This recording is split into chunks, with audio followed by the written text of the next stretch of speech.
मानना है कि हनुमान चालीसा का पाठ करने से भगवान हनुमान उनके संकट को दूर कर देते हैं। हो सकता है कि आप भी शायद हनुमान चालीसा का पाठ करते हो या फिर कभी सुना या पढ़ा हो। संकट कटे मिटे सब पीरा, जो सुमरे हनुमत बलबीरा। जिसका मतलब यह है कि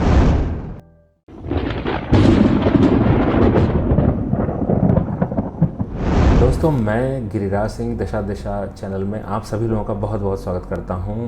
हम ऐसे ही धार्मिक कंटेंट से भरे वीडियोस लाते रहते हैं। अगर आप इस चैनल पर नए हैं तो आगे बढ़ने से पहले इस चैनल को सब्सक्राइब कर लें ताकि आपको ऐसे ही इन्फॉर्मेटिव वीडियोस हर दिन मिलते रहें। हनुमान चालीसा यानी भगवान राम के भक्त हनुमान की स्थिति में लिखी गई 40 चौपाइयाँ। हनुमान चालीसा हिंदू घरों में सबसे ज़्यादा प्रचलित है और काफ़ी लोग ऐसे हैं जो रोज़ इसका पाठ करते हैं। लोगों का मानना है कि हनुमान चालीसा का पाठ करने से भगवान हनुमान उनके संकट को दूर कर देते हैं। हो सकता है कि आप भी शायद हनुमान चालीसा का पाठ करते हो या फिर कभी सुना या पढ़ा हो, लेकिन बहुत कम लोग हनुमान चालीसा लिखे जाने की कहानी को जानते होंगे।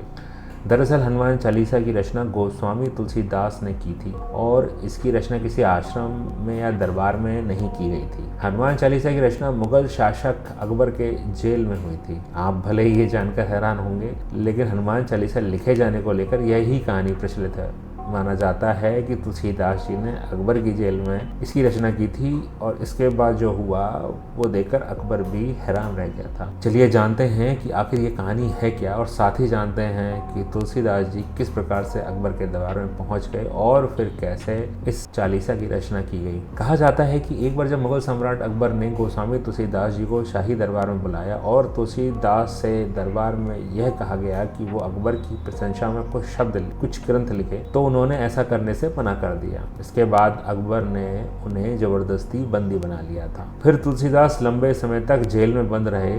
इस दौरान जेल में ही उन्होंने हनुमान चालीसा लिखी। कहा जाता है कि हनुमान चालीसा के करीब 40 दिन तक कई बार पाठ करने के बाद अकबर के महल, परिसर और शहर पर अचानक बंदरों ने हमला कर दिया और अकबर को जब इस बात का पता चला तो तुलसीदास जी को रिहा कराने का आदेश दे दिया। जैसे ही तुलसीदास रिहा हुए, उनके महल, परिसर और शहर पर आए हुए बंदर अचानक ही अदृश्य हो गए। कहा जाता है कि उस वक्त हनुमान चालीसा के लगातार पाठ से उनका संकट कट गया।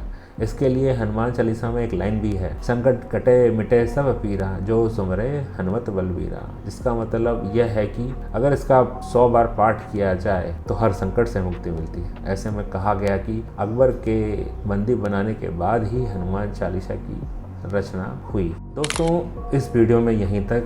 आपको हमारा ये वीडियो कैसा लगा हमें कमेंट्स में लिखें और बताएं। आप लोग हमारे ट्विटर, इंस्टाग्राम और फेसबुक हैंडल्स पर भी कनेक्ट हो सकते हैं। हम ऐसे ही धार्मिक कंटेंट से भरे वीडियोस लाते रहते हैं। अगले वीडियो में हम आपसे फिर मिलेंगे। तब तक के लिए स्वास्थ्य।